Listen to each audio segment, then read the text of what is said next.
Саламатсыздарбы урматтуу телекөрүүчүлөр. Бүгүнкү биздин көрсөтүүбүздө Кыргызстандын сыймыгы болгон чет жерлерде, башка өлкөлөрдө Кыргызстандын желегин желбиретип, кыргыз элинин намысын коргогон Бусурманкул Абдибайит уулунун кичи мекенине Чоңалайга баратабыз. Өз элине кайрымдуулук спорттук иш-чараларын өткөрүп, ошол жерде кызмат кылып жаткан экен. Анда эмесе сиздер менен чогуу болсок.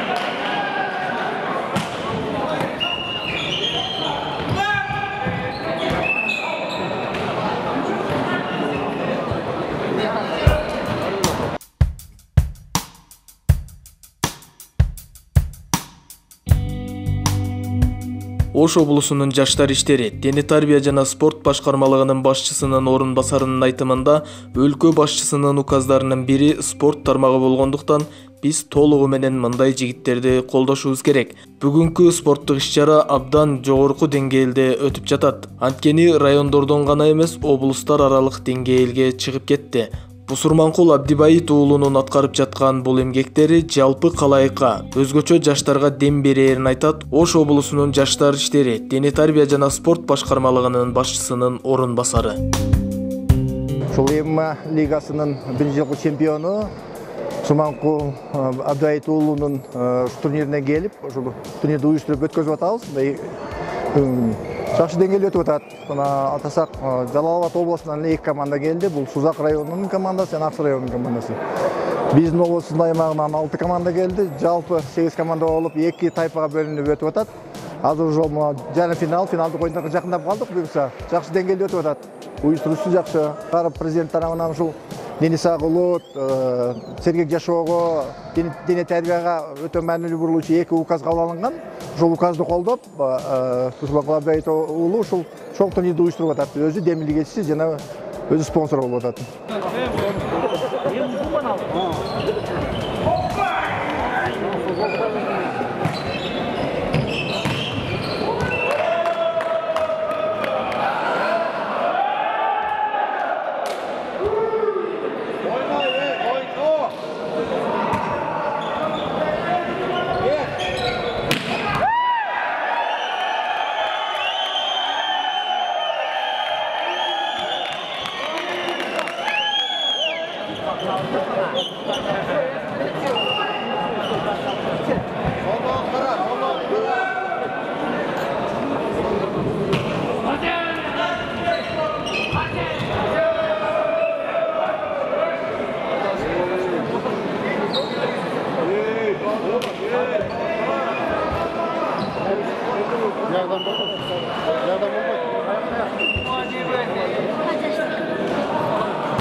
Ошо Бусурманкул өзү байге коюп топ уюштуруп атат, волейбол оюну уюштуруп атат.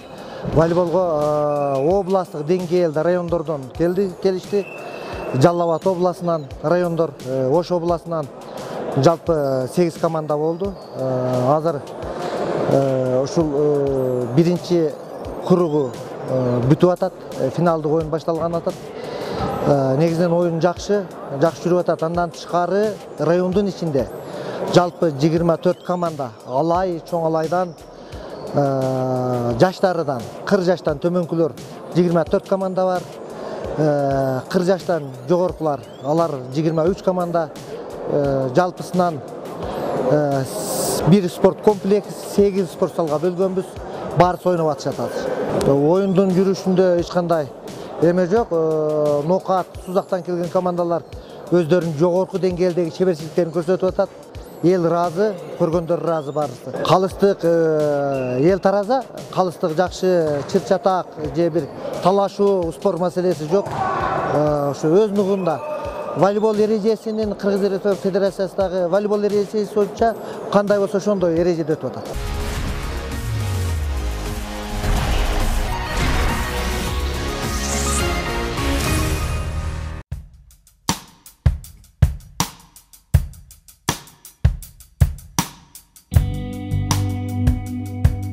Каарманыбыз турнирдин максаты тууралуу суроо узатканыбызда ал бала кезиндеги кыялын орундатып жатканын жана мындай спорттук иш-чаралар жалпы калк арасындагы ынтымакты бекемдеп, сергек жашоого үндөрүн баса белгиледи.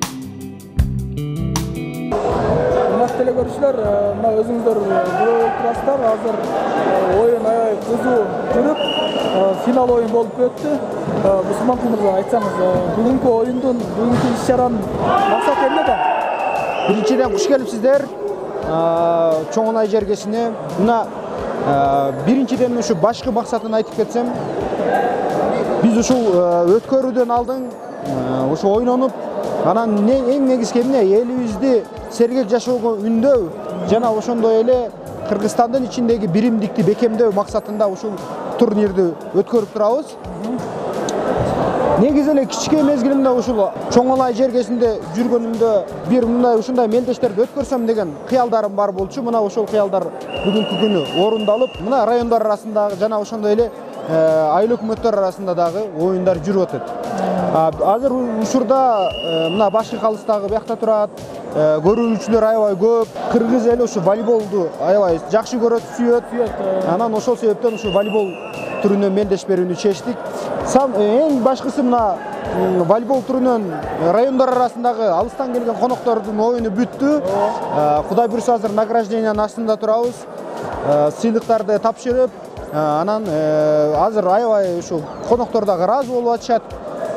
Буйруса эми элдерге дагы жакшы оюн тартуулады деп ишенем. Мага дагы жакты. Эми буйруса азыр награжденияны тапшырсак, анан кийин ушул мисалы Чоңолайдын ичиндеги оюндар аз уланып атат. Ал бир 2 сааттан кийин болот окшойт. Ошон үчүн конокторду калтырбай кошумча да оюн бар да. Азыр Чоңолай районунун ичиндеги оюн бар, анан райондар арасында мисалы үчүн Жалал Абадтан келишиптир, ар кайсы ушундай Жети Думандан келген оюнчуларды буйруса узатып коелу деген үстүндө турабыз. Турнир өтө жогору деңгээлде өтүп атат. Бул райондар аралык турнир көптөн бери өтө элек. Өтө жакшы болуп атат. Командалар күчтүү келген. Бизге командалардан азыр эле Сузак менен ойноп болдук, уттук, 2-0 болду. Ошолор кичине тең жакшы ойнодук да. Анан азыр эми дагы биякта 2 команда чыгат. Ошолор менен ойнойбуз буйруса.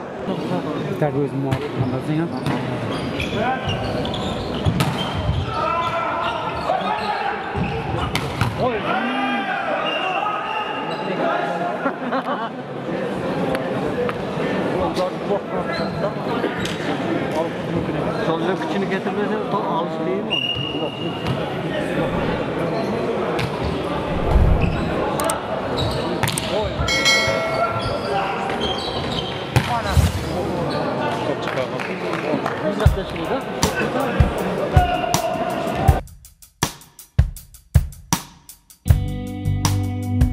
Бүгүнкү спорттук иш-чара Бусурманкулдун көп жылдан берки кыялы болуучу. Бул иш-чараны экөөбүз кеңешип сүйлөшкөнбүз. Эч кандай саясаты жок. Жөн гана өзүнүн киндик каны тамган Чоңолайдын тургундарына волейбол боюнча турнир өткөрүп берүүнү чечкен. Мен аябай кубанып турам. Турнир аябай мыкты деңгээлде өтүүдө, дейт машыктыруучусу.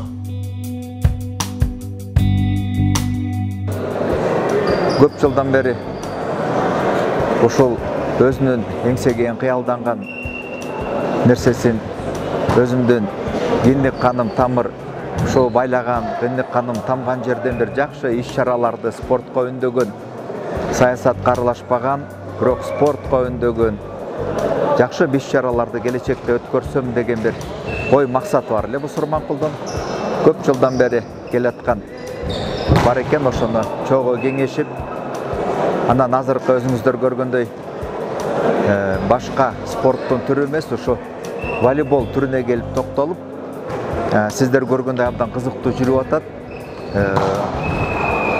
сүйүүчүлөр арасында да абдан кызыктуу болуп, бийик деңгээлде көрсөтүп атышат да. Анан эң биринчи максаттардын бири ошо спорт аркылуу жаштарга сергек жашоого үгүттөө, үндөө деген максат болду да.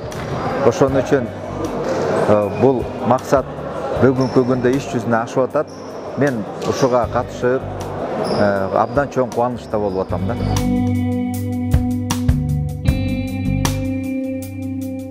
Каарманыбыздын кичинекей кезиндеги кыялы бүгүн орундалып олтурат. Албетте мындай бийиктиктерге жетүүгө ата-эненин салымы зор экени талашсыз. Бирок баланын аракети, шыгы болбосо ийгиликтерди багындыруу мүмкүн эмес. Бусурманкул Абдибайыт уулу элдин уулу болуп, мамлекеттин желегин чет жерлерде желбиретип, бүгүнкүдөй өз кыялдарын орундатып жаткан уулунун ийгиликтерине кубанычы койнуна батпай турган Абдибайыт агабыз төмөнкүлөрдү айтып өттү.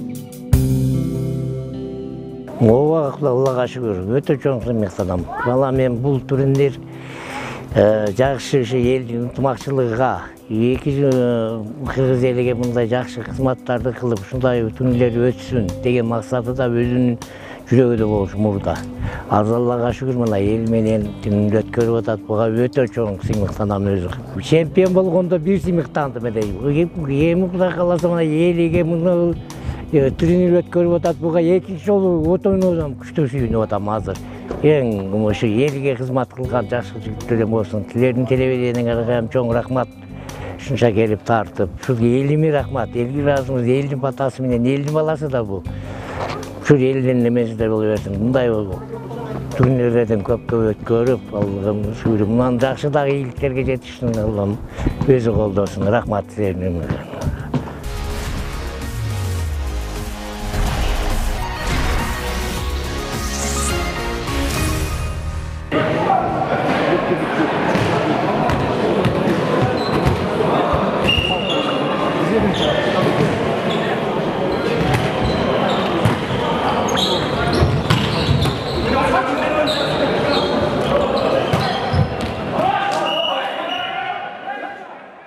Мамлекет эки нерсе гана көтөрөт, спорт жана маданият. Бул үнүбүз ушундай нерселерди жакындан билгендиктен айылдагы ушу жаштарды дагы бир башын бириктирип, жаздын келиши менен ушуларды бир ден соолугун чындайын деген бир чоң максат менен бул эки областтар аралык топ ойноп болуп атат. Ар бир райондон чындыгында мыкты клубда ойноп жүргөн балдар келген, оюн жакшы жүрүп атат. Негизинен мамлекетибизде ушундай спорттук чоң иш-чаралар өтө берсин. Жаштарыбыз спортко көңүл бөлгөндүгү аябай жакшы. Жалпы эле келгендерди кош келипсиңер деп айтмакчымын. Бул райондор аралык болгону менен аябай чоңоюп кеттир да, мындай объективный болуп кеттир. Областтар аралык болуп кеттир да. Бул идея ким аркылуу көтөрүлдү? Же сиз мындай бир саясатка аттанайын деген оюңуз барбы? Жок, бул жерде эч кандай саясат жок. Болгону мен ушул баягы жеңишим менен келип, элдерге бир жакшы маанай менен маанай тартуулайын деген оюм бар эле. Анан жанан айтпадым ушул кичике мезгилимде дагы ушул бир мелдештерди өткөрсөм деген кыялым бар болчу. Ошол дагы түрткү берди окшойт. Анан бул жерде эч кандай саясат жок. Жөн эле элибиздин маанайын көтөрүп, спортко жана ынтымакка үгүттөө максатында. Ушул биздин өткөргөн турнирибиз мен ойнойм башка дагы улана турган турнирлерге бир үлгү болуп калса деп, андан ушу менен бирге эле баягы ушул өспүрүм келе жаткан жаштарга бир түрткү берип, жаман жолдон алыс болуп, спорт менен башыкса деген ойдобуз. Демек, урматтуу телекөрүүчүлөр, мына өзүңүздөр көрүп алдыңыздар, ушундай биздин депутаттыкка аттанбай деле жөнөкөй эле мындай чын патриот катары өз элине, өз жерине ушундай спорттук иш-чараларды өткөрүп, сергек жашоого үндөсө болот экен. Бусурманкул мырза, азыр көрүүчүлөрдөн ушул жердештериңиз айтып кетти да. Бул иш-чара жылына өтөт. Бизге жылда ушундай иш-чара уюштуруп берет Бусурманкул мырза деди. Бул салтка айланып калган турбайбы? Эми быйыл баштап атабыз. Кудай буйруса, максаттар чоң. Мындан да чоң, мисалы үчүн республика боюнча, андан международный турнирлерди өткөрсөкпү деген дагы ойлор бар эми. Азыр эми мындай карасам, элдин маанайы аябай жакшы, элдерге жагып, чындап эле баягы спорт ушунчалык кызыгуулары күч экен. Кудай буйруса, баягы элибиз, жерибиз бизди колдоп турса, биз дайыма эл астында кызмат кылып, элдин кызматын кылганга, кыргыз желегибизди бийик көтөргөнгө дайыма даярбыз. Ийгилик. Рахмат чоң сиздерге дагы. Чоң рахмат.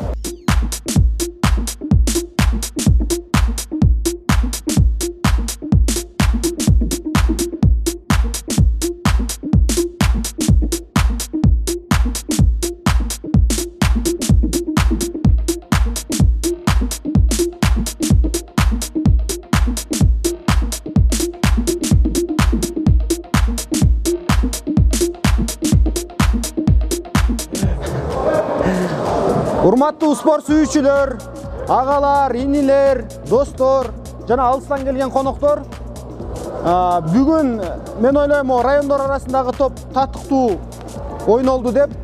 Ошон үчүн мага алыстан келген коноктордун баарына чоң рахмат, оюнчуларга өзгөчө чоң рахмат, жакшы оюн көргөздү, элдердин маанайын көтөрдү. Ошон үчүн эгерде ушул оюн традиционный кылам десе, ушул эл сүймөнчүлүгүнө жаккан болсо бүгүнкү турнир, biz keyingi жылдардан дагы ушуну өткөрүп турсак деген ойдобуз. Сиздерге жактыбы, бир колдоо көргөзүңүздөрчү.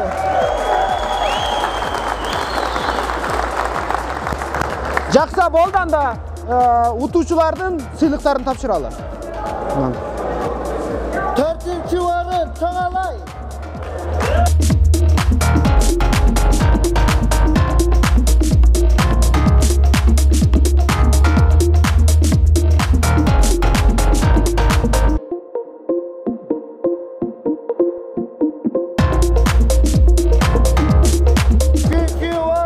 Агайды айтып койсоң.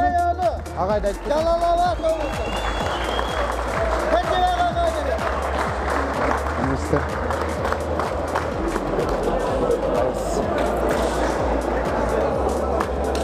Сертификат.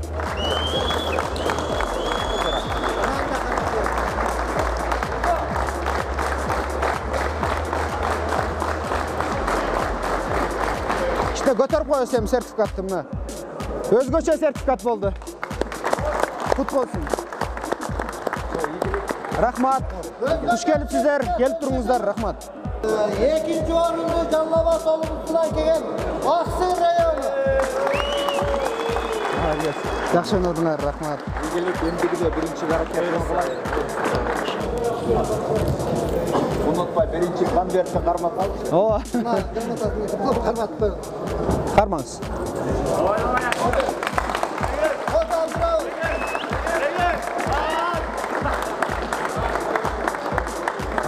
Birinci orun Nokat rayonu. Nokat rayonu kadresi istelermişti.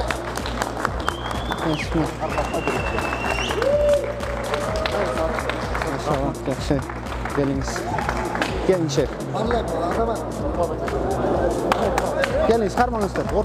Orta otur.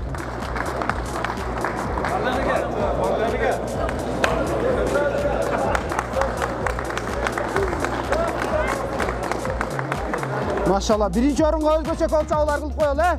Kolda görgözük. Satıp bu oyun görgözüştür. Söz kıska. Kırgızstan! Alga!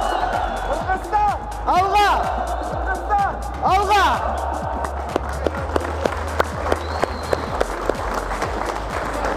Рахмат барыңыздарға. Командалардың бардығы жақсы даярданып келген. Сузак, Аксы, ошолар күчтүү ойношду. Ошого карабастан Алла насип кылган экен биринчи месттен алдык. Эми биринчи месттен көп эле алып атканбыз, биринчи месттен алганда ар кандай толкунуулар болуп турат. Биринчиден ассаламу алейкум барыңыздарга. Биринчиден ушул оюнду уюштуруп, жакшы мындай неме тартуулаган, чыган тартуулаган биздин чыган жигитибиз Мусулман Кулабибаев уулуна терең ыраазычылык билдиребиз. Biz Жалал Абад облусунун Аксы районунан келдик. Команда экинчи месттен алып калдык оюнда.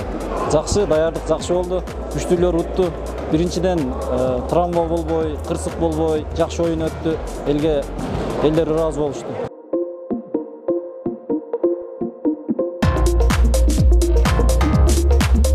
Урматтуу Урматтуу телекөрүүчүлөр, турнирдин максаты тууралуу дагы бир ирет маалымат бере турган болсок, турнир абдан жогорку деңгээлде өттү десек жаңылышпайбыз. Анткени чакырылган курама командалардын саны аябагандай көп экенин байкадык. Тажрыйбалуу, жогорку лигаларда оюн көрсөтүп келген курама командалардын санын айта турган болсок, жалпысынан 8 курама команда оюн көрсөтө алды. Ал эми жеке оюнчулардын санына токтоло турган болсок, 500дөн ашык волейболчу катышканы белгилүү болду. Анын ичинен биринчи орунду Ош облусуна караштуу Ноокат районунун курама командасы багындырса, экинчи орунду Жалал Абад облусуна караштуу Аксы районунун курама командасы ээлеген. Үчүнчү орунду Жалал Абад облусуна караштуу Сузак районунун курама командасы ийилип кетти. Турнирге катышкан ар бир курама команда тиешелүү байгелерге ээ болду. Кошумчалай кетүүчү жагдай курама командалардан сырткары спорт сүйүүчүлөр арасында да ондогон командаларга акчалай байгелер коюлган. Ар тараптан келген турнирдин көрүүчүлөрү ыраазы болуп кайтканына да күбө болдук.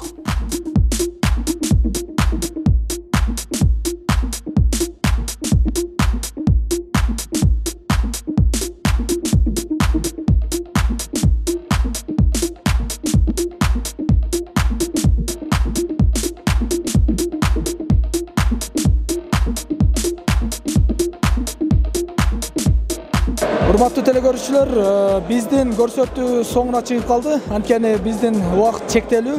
Биз бүгүнкү спорттук иш-чараны толугу менен чагылдырганга аракет кылганыбыз менен убактыбыз чектелүү.